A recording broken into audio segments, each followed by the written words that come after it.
British রাজপরিবারের বহুল আলোচিত জুটি রানী ভিক্টোরিয়া ও প্রিন্স অ্যালবার্ট। এই দুজনকে নিয়ে সাধারণ মানুষের তো বটেই, ইতিহাসবিদদেরও কৌতূহলের কমতি ছিল না। রানী ভিক্টোরিয়া বিভিন্ন কারণে আলোচিত ছিলেন, তার মধ্যে অন্যতম ছিল প্রিন্স অ্যালবার্টের সঙ্গে তার অবাধ্য প্রেম। এই প্রেম নিয়ে বহু মিথ ছড়িয়ে আছে। বিশেষ করে এই যুগলের মধ্যে শুধু প্রেম নয়, একই ধারায় চলেছে শীতল ক্ষমতার লড়াই। ব্রিটিশ রাজপরিবারের ১২০০ বছরের ইতিহাসে তাই অনন্য মর্যাদা পেয়েছে এই প্রেম কাহিনী। রানী ভিক্টোরিয়া সবার চেয়ে রূপে ও গুণে একটু ব্যতিক্রম ছিলেন, তাই কিশোরী বয়সেই তিনি রাজ্য পরিচালনার সঙ্গে যুক্ত হয়েছিলেন। রাজ্য শাসনের এই গুণ কাজে লাগিয়ে মাত্র ১৮ বছর বয়সেই তিনি সিংহাসনে বসেন। ভিক্টোরিয়া ছিলেন রাজা জর্জের চতুর্থ সন্তান ও এডওয়ার্ডের একমাত্র মেয়ে। চাচা চতুর্থ উইলিয়াম মারা যাওয়ার পর ১৮৩৭ সালে ভিক্টোরিয়া ইংল্যান্ডের রানী নির্বাচিত হন। রানীকে তারপরই সচেতন হয়ে উঠতে হল। তিনি প্রাথমিকভাবে যাদের সাহায্য পেয়েছিলেন তাদের মধ্যে অন্যতম ছিল ইংল্যান্ডের প্রধানমন্ত্রী লর্ড মেলবোর্ন। অল্পবয়স্ক রানীর সঙ্গে লর্ড মেলবোর্নের মেলামেশাকে অনেকেই আর চোখে দেখেছিলেন। ৫৮ বছর বয়সী মেলবোর্ন দিনের একটি বড় সময় কাটাতেন রানীর সঙ্গে। এ নিয়ে রাজ্য জুড়ে গুঞ্জন ছড়িয়ে পড়েছিল। পরে অবশ্য রানী ভিক্টোরিয়া এই সম্পর্কের নাম দিয়েছিলেন শুধুই বন্ধুত্ব। তিনি ব্যক্তিগত জার্নালে লিখেছিলেন, মেলবোর্ন সৎ, বিশাল হৃদয়ের অধিকারী একজন মানুষ।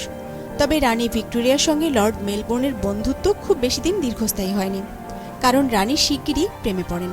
১৮৩৯ সালের ঘটনা। জার্মানি থেকে রানীর চাচাতো ভাই প্রিন্স অ্যালবার্ট ইংল্যান্ডে বেড়াতে আসেন। প্রিন্স অ্যালবার্ট উচ্চবংশীয়, সাহসী যোদ্ধা ও সুদর্শন যুবক।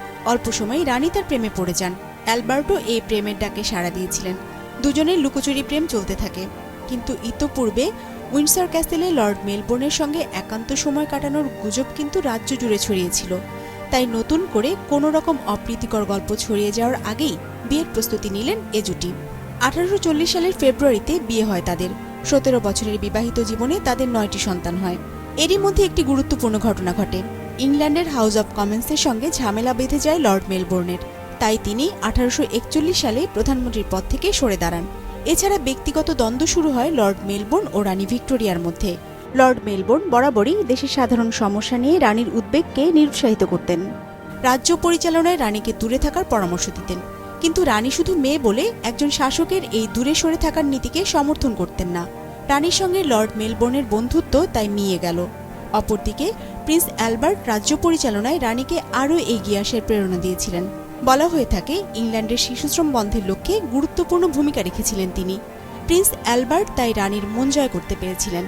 জনকল্যাণমূলক কাজে নিজেকে আত্মনিয়োগ করায় রানী সাধারণের কাছে জনপ্রিয় হয়ে ওঠেন। ১৮৭৭ সালে ভারতবর্ষ সরাসরি ইংল্যান্ডের অধীনে চলে আসলে রানী ভিক্টোরিয়াকে ভারত সম্রাজ্ঞী উপাধি দেওয়া হয়।